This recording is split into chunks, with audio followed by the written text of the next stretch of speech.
हरे Krishna. Shrimad Bhagavatam canto 10 chapter 23 ब्राह्मण पत्नियों को आशीर्वाद। ग्वाल बालों ने कहा, हे महाभाव राम, हे दुष्ट दलन कृष्ण, हम सब भूख से त्रस्त हैं, इसके लिए आपको कुछ करना चाहिए। सुखदेव गोस्वामी ने कहा, ग्वालबाल द्वारा इस प्रकार प्रार्थना किए जाने पर देवकी पुत्र भगवान ने अपने कुछ भक्तों को, जो कि ब्राह्मण पत्नियों थीं, प्रसन्न करने की इच्छा से इस प्रकार उत्तर दिया।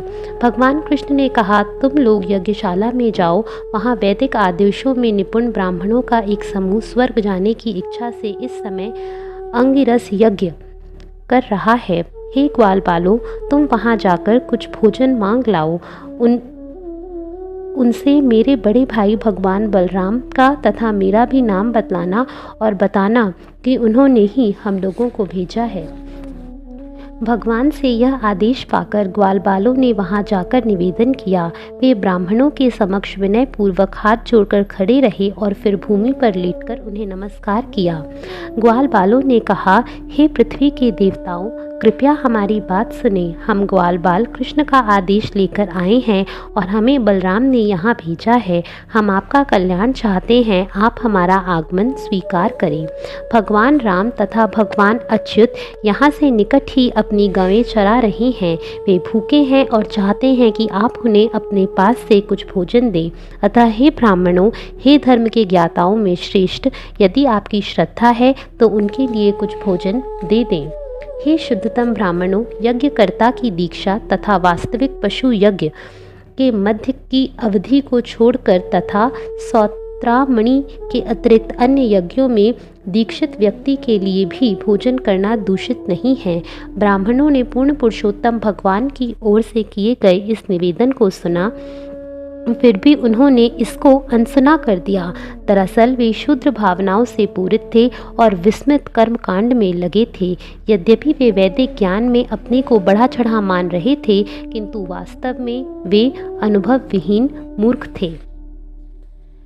यद्यपि यज्ञ करने की सारी सामग्री, स्थान, समय, विशेष सामग्री, मंत्र, अनुष्ठान, पुरोहित, अग्नि, देवता, यजमान, हवि तथा अभी तक के देखे गए लाभकारी परिणाम, ये सभी भगवान के ऐश्वर्य के विविध पक्ष हैं, किंतु ब्राह्मणों ने अपनी विकृत बुद्धि के कारण भगवान कृष्ण को सामान्य व्यक्ति के रूप में देखा। वे यह न समझ पाए कि वे परब्रह्म हैं, साक्षात भगवान हैं, जिन्हें भौतिक इंद्रियां सामान्य रूप से अनुभव नहीं कर पाती। अतः मर्त्य शरीर से अपनी झूठी पहचान करने से मोहित उन सबों ने भगवान के प्रति उचित सम्मान प्रदर्शित नहीं किया।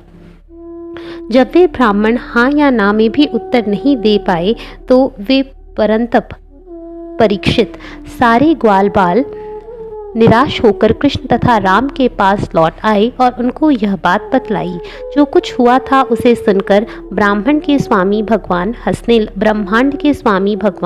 हंसने लगे। तत्पश्चात उन्होंने पुनः ग्वालबालों को इस जगत में जिस तरह लोग कर्म करते हैं उस मार्ग को दिखलाते हुए संबोधित किया।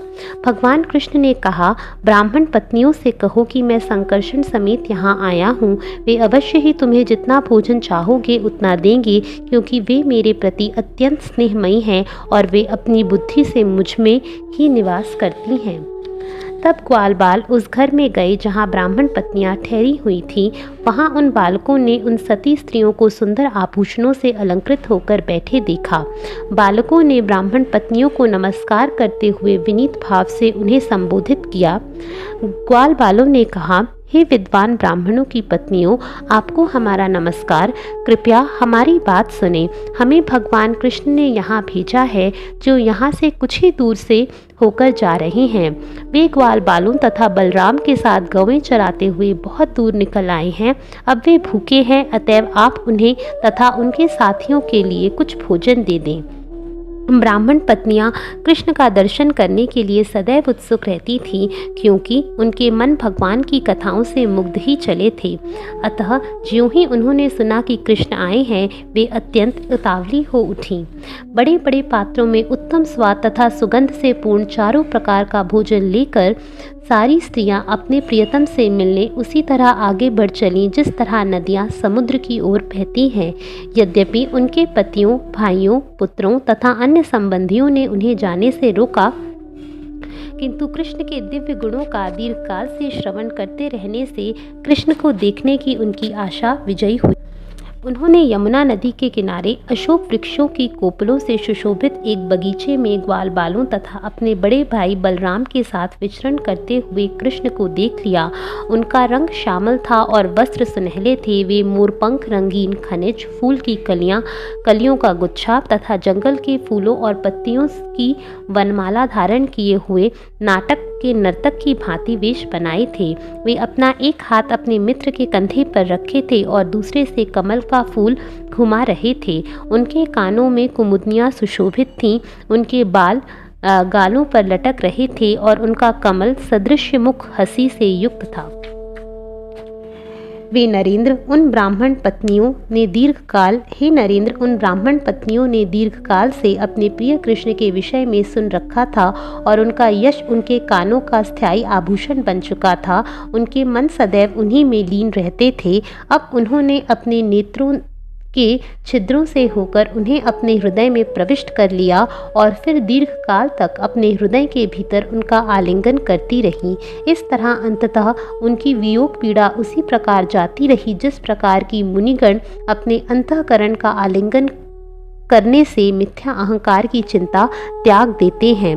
समस्त प्राणियों के विचारों के साक्षी भगवान कृष्ण यह समझ गए कि किस तरह अपनी सारी सांसारिक आशाओं का त्याग करके ये स्त्रियां केवल उन्हें ही देखने आई हैं। अतः अपने मुख पर हंसी लाते हुए उन्होंने इस प्रकार कहा। भगवान कृष्ण ने कहा, हे परम भाग्यशालिनी महिलाओं, स्वागत है। कृपया आराम से बैठें। मैं आपके लिए क्या कर सकता हूँ? आप मुझे देखने के लिए यहाँ आई, यह बहुत ही उपयुक्त है। निश्चय ही कुशल लोग जो अपने असली लाभ को देख सकते हैं, वे मेरी अहेतुकी तथा अविच्छिन्न भक्ति करते हैं, क्योंकि मैं आत्मा को सर्वाधिक प्रिय हूँ। आत्मा के संपर्क से ही जीव का प्राण, बुद्धि, मन, मित्रगण, शरीर, पत्नी, संतान, संपत्ति इत्यादि उसे प्रिय लगते हैं। अतएव अपने आप से बढ़कर कौन सी वस्तु अधिक प्रिय हो सकती है? अतएव तुम लोग यज्ञ स्थल को लौट जाओ, क्योंकि तुम्हारे पति, जो कि विद्वान ब्राह्मण हैं, गृहस्थ हैं और उन्हें अपने यज्ञ संपन्न करने के लिए तुम्हारे सहयोग की आवश्यकता है। ब्राह्मण पत्नियों ने उत्तर दिया, हे विभो, आप ऐसे कटु वचन ना कहें। आपको चाहिए कि आप अपने उस वचन को पूरा करें कि आप अपने भक्तों को सदैव प्रतिदान करते हैं। चूँकि अब हम आपके चरणों को प्राप्त हैं, अतः हम इतना ही चाहती हैं कि हम वन में ही रहती जाएं, जिससे हम तुलसी दल की उन मालाओं को अपने सिरों पर धारण कर सकें जिन्हें आप उपेक्षा पूर्वक अपने चरण कमलों से ठुकरा देते हैं। हम अपने सारे भौतिक संबंध त्यागने को तैयार हैं।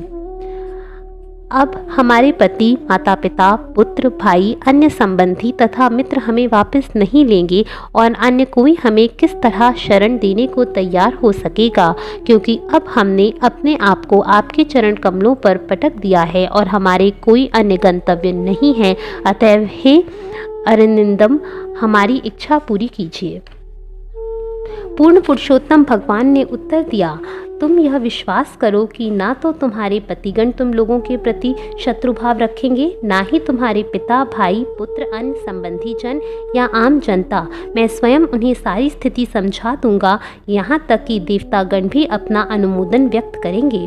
तुम सबों को मेरे शारीरिक सानिध्य में रहना निश्चय ही इस जगत के लोगों को अच्छा नहीं लगेगा, ना ही इस प्रकार से तुम मेरे प्रति अपने प्रेम को ही बढ़ा सकोगी। तुम्हें चाहिए कि तुम अपने मन को मुझ पर स्थिर करो और इस तरह शीघ्र ही तुम मुझे पा सकोगी।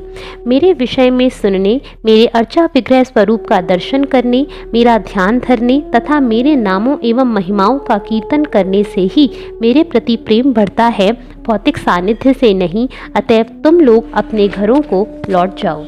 शील शुकदेव गोस्वामी ने कहा, इस तरह आज्ञा पाकर ब्राह्मण पत्नियां यज्ञ स्थल पर लौट गईं। ब्राह्मणों ने अपनी पत्नियों में कोई दोष नहीं निकाला और उन्होंने उनके साथ यज्ञ पूरा किया। उनमें से एक महिला को अपने पति ने जबरदस्ती रोक रखा था। जब उसने अन्यों के मुख से भगवान श्री कृष्ण का वर्णन सुना तो उसने अपने हृदय के भीतर उनका आलिंगन किया और अपना वह भौतिक शरीर त्याग दिया जो भव बंधन का कारण है। भगवान गोविंद ने ग्वाल बालों को वह 4 प्रकार का भोजन कराया। तत्पश्चात सर्वशक्तिमान भगवान ने भी उन व्यंजनों को खाया। इस तरह अपनी लीलाएं संपन्न करने के लिए मनुष्य रूप में प्रकट होकर भगवान ने मानव समाज की रीतियों का अनुकरण किया। उन्होंने अपनी गौएं, ग्वाल मित्रों तथा गोपियों को अपने सौंदर्य, वाणी तथा कर्मों से प्रमुदित करते हुए आनंद भोग किया। तब ब्राह्मणों को चेत हुआ कि वे बहुत अत्यधिक पछताने लगे। उन्होंने सोचा, हमसे बहुत पाप हुआ है क्योंकि हमने सामान्य मनुष्य के वेश में प्रकट हुए ब्रह्मांड के 2 स्वामियों की याचना अस्वीकार कर दी है। अपनी पत्नियों की पूर्ण पुरुषोत्तम भगवान कृष्ण के प्रति दिव्य भक्ति और अपने को उस भक्ति से विहीन देखकर उन ब्राह्मणों को अतीव खेद हुआ और वे अपने आप को धिक्कारने लगे। ब्राह्मणों ने कहा, धिक्कार है, हमारे तिबारा जन्म हो, हमारे ब्रह्मचर्य तथा हमारी विपुल विद्वत्ता को धिक्कार है, हमारे उच्च कुल तथा यज्ञ अनुष्ठान में हमारी निपुणता को, इन सबको धिक्कार है क्योंकि हम भगवान से विमुख हैं। भगवान ही माया शक्ति के बड़े बड़े योगियों को मोह लेती है, तो हमारी क्या बिसात। ब्राह्मण होने के नाते हम सभी जाति के लोगों के आध्यात्मिक गुरु माने जाते हैं, फिर भी हम अपने सच्चे स्वार्थ के बारे में मोहित हो गए हैं। जरा इन स्त्रियों के असीम प्रेम को तो देखो जो इन्होंने अखिल विश्व के आध्यात्मिक गुरु भगवान के प्रति उत्पन्न कर रखा है। इस प्रेम ने गृहस्थ जीवन के प्रति उनकी आसक्ति, मृत्यु के बंधन को छिन्न कर दिया है। इन स्त्रियों ने ना तो द्विजों के शुद्धिकरण संस्कार कराए हैं, ना ही किसी आध्यात्मिक गुरु के आश्रय में ब्रह्मचारियों का जीवन बिताया है, ना इन्होंने कोई तपस्या की है या आत्मा के विषय में मनन किया है या स्वच्छता की औपचारिकताओं का निर्वाह अथवा पावन अनुष्ठानों में अपने को लगाया है। तो भी इनकी दृढ़ भक्ति उन भगवान कृष्ण के प्रति है जिनका यशोगान वैदिक मंत्रों द्वारा किया जाता है और जो ये योगेश्वरों के भी ईश्वर हैं। और दूसरी ओर हम हैं जिन्होंने भगवान की कोई भक्ति नहीं की, यद्यपि हमने इन सारी विधियों को संपन्न किया है। निसंदेह हम लोग गृह कार्यों में व्यस्त रहने के कारण अपने जीवन के असली लक्ष्य से पूरी तरह विपथ हो गए हैं, किंतु अब जरा देखो तो कि भगवान ने किस तरह इन सीधे सादे ग्वाल बालों के शब्दों से हमें समस्त सच्चे ब्रह्मवादियों के चरम गंतव्य का स्मरण दिलाया है। अन्यथा पूर्ण काम, मोक्ष तथा दिव्य आशीर्वादों के स्वामी परम नियंता हमारे साथ यह विडंबना क्यों करते। हम तो सदैव उन्हीं के नियंत्रण में रहने के लिए ही हैं। लक्ष्मी जी उनके चरण कमलों का स्पर्श पाने की आशा से सब कुछ एक ओर रखकर और अपना गर्व और चंचलता त्याग कर एकमात्र उन्हीं की पूजा करती हैं। ऐसे भगवान यदि याचना करते हैं तो यह अवश्य ही सबों को चकित करने वाली बात है।